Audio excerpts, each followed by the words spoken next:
Welcome to another episode of Coffee with ESPU Research Committee YouTube series.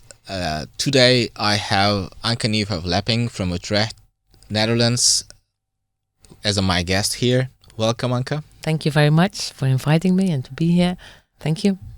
Well, without further waiting, I would like to ask my question. I would like to chat with you about your clinical and research career, from the end of high school to this point. To sitting here. Well, first of all, thank you for being here in Istanbul. I like it. And my career path is a long path, but it's also a path of hard working. And I started, when ending my high school, I started as a nurse. And I want to start to study medicines, but I didn't have the qualification for that at the time. So I thought, no, I want to become a nurse. So I started with a special educational program, working and learning at the same time in the hospital. And then I became a nurse at the urology ward, adult urology ward. But my focus was that I wanted to become a pediatric nurse. So then I applied for a position at the pediatric hospital in Utrecht, the Wilhelmina Children's Hospital. And it's also a program to become a pediatric nurse. So I followed that program, and then I worked on the pediatric urology ward for 7 years. But I think I'm always motivated and had a passion to continue and to improve myself, but also to improve my job and to reach the best for patients. So I became a senior nurse, and at that time I thought, no, I need some other job, and the most important reason was that I had kids and I don't want to have the shifts anymore. So I found a job as incontinence therapist at that moment, it was called, and I thought, no, okay, I can become a urotherapist or incontinence therapist for a while, and then I will search another job. But my dream was to become a nurse specialist. So I started working at the team for incontinence in in Wilhelmina Children's Hospital, and my colleagues, it was in the team was belonging to the psychology ward. So.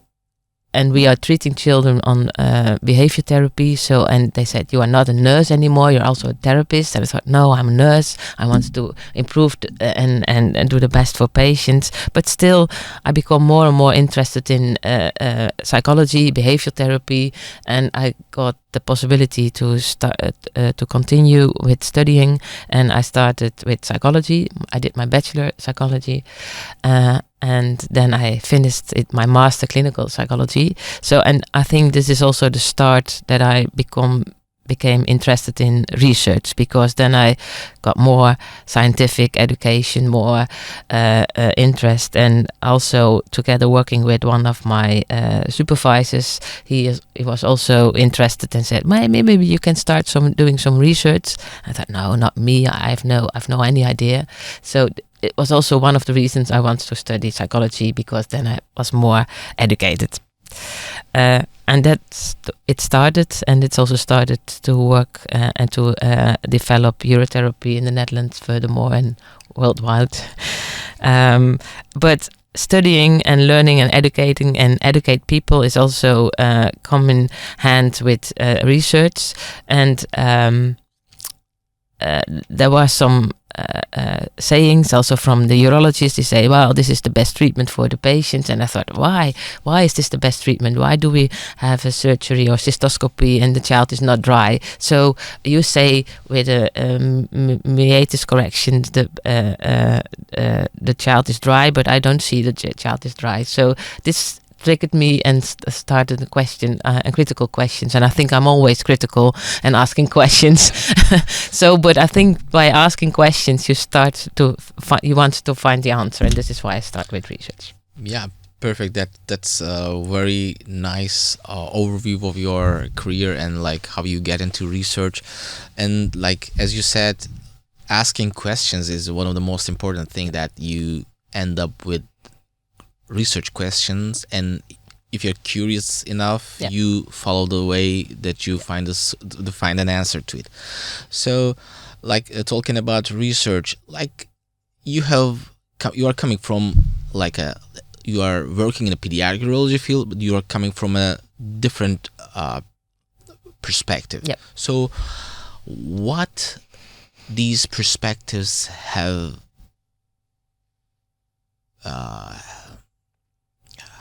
been useful for your career, like you're seeing the child, the patient, different than us. So how did it help, and how was that related to your research?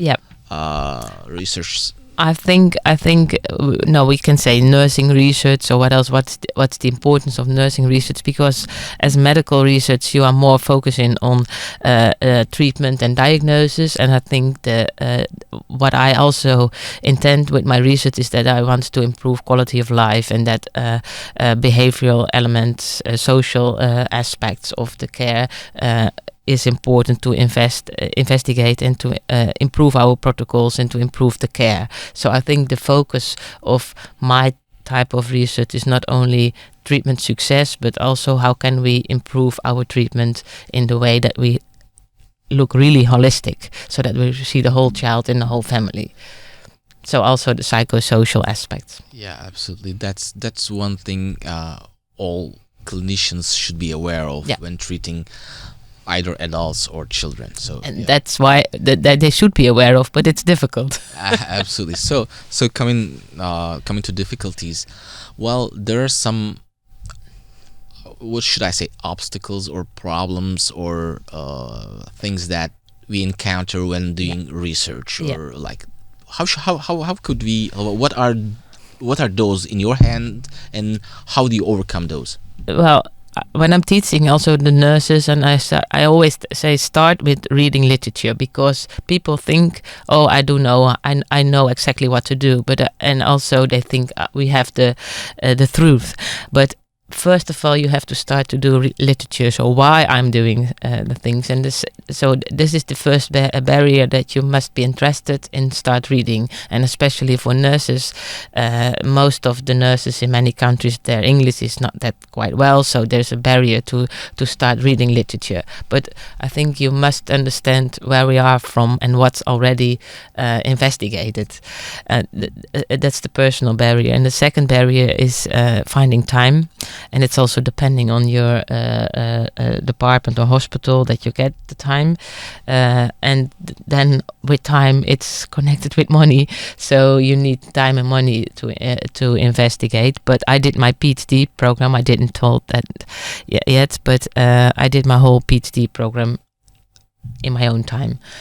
So you has to be sometimes a little bit driven and passionate to continue and to hang on. Absolutely, like you got to sacrifice something to achieve. Yeah. But I think what for myself, what's important, that by doing research, I'm also shows the management in the hospital we are important. So look, we have results. It's not we doing care, but now and by doing research, and for example for urotherapy, it's not gaining a lot of money in the hospitals, but by doing research and educating the management, and they see, okay, it's not only the money what counts, it's also the help for the child and the other efforts. And my last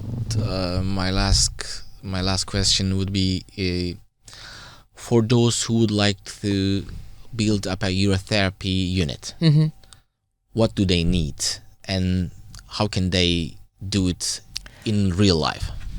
To build up a urotherapy clinic, first of all, you need a nurse, or it can be also a psychologist or a physiotherapist, or someone with a pedagogical background, or at least can start for one day spending time with patients, so at least one day, and to have an ultrasound and a uroflow machine.